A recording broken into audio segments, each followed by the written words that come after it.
eat the herb of the field. In the sweat of thy face shalt thou eat bread, till I return unto the ground. Well, this was part of the curse. And suddenly man had to work for all. There was a beautiful garden that was just flourishing, and all of a sudden now there's thistles and thorns and all. And I'm not saying that God erased all of the curse, because we still got those weeds out there we have to pull. But I am saying that God will bless those things. I remember when Pastor first started his garden, and it was quite a way of time because the kids were little. Those kids, not our kids. And there's a big sign that says Papa's Garden. And you know, those kids would come over to water, and they would stretch out their hands over the garden boxes, and they would pray for the garden. You know, that year was an amazing year. That year was an amazing year for the produce that came out of that garden. And I don't remember them ever weeding. I don't remember them ever doing any of that, but God prospered that garden. So I do believe that prosperity is restored with God. 35 to 36, and this is in the Living Bible. It says, Israel did as Moses said, and asked the Egyptians for silver and gold jewelry and for clothing. And the Lord gave the Israelis favor with the Egyptians, so that they gave them whatever they wanted, and the Egyptians were stripped of everything they owned. This is amazing, because we're talking about the Israelites were their slaves, and suddenly they turn around and ask their masters, give me all your stuff worth of value, and they did it, right? Mm-hmm. So when they had the wherewithal to do this trip, right? They had everything. So God restored them with deliverance at that point. Now, I'm not telling you that everything was great for the next 40 years, but God will deliver you from the curses of the fall. You just have to ask, right? And in 2 Corinthians 8:9, Jesus restores prosperity with salvation.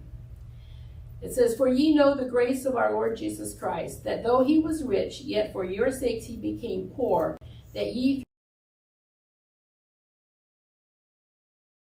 In fact, just because I just said salvation, we spiritualize this verse quite a bit, but 2 Corinthians 8 is a chapter about giving and benevolence and generosity and how to be careful in it and all that kind of thing. It was all about giving. That chapter is all about giving. So Paul didn't suddenly just take a verse out of there and spiritualize that. And that doesn't mean anything about money.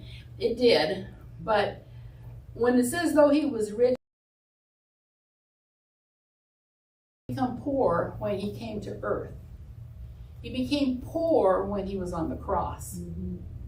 That's when he became poor. And it's that poverty, you could say, through his poverty that we became rich, because what he endured on the cross is for our salvation. Yes. And part of that is living according to his blessings. All right? So in all of these last three lessons, I hope you don't think that the is a bad word. It's not. It's a blessing. And as I told you that one of the pastors I like to follow is he preaches a lot about God's will and blessings and prosperity, just so he can get it to his people. And it's amazing what has happened in this church. Mm-hmm. But one of the things, and I've said this before, is that prosperity is not an indication of spirituality. All right? Until it is. Because that's how God blesses.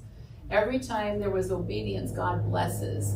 And God blessed the people. God blessed Abraham, and he blessed Isaac, blessed Jacob with material goods. It wasn't just peripheral things or ephemeral things. It was the fact that he blessed them. They became rich.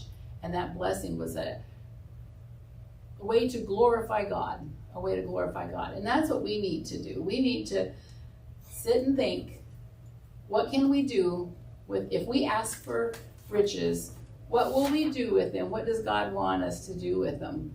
Because that's the reason. The reason God, one of my affirmations every day is thanking the Lord for the finances that he is pouring on us and through us.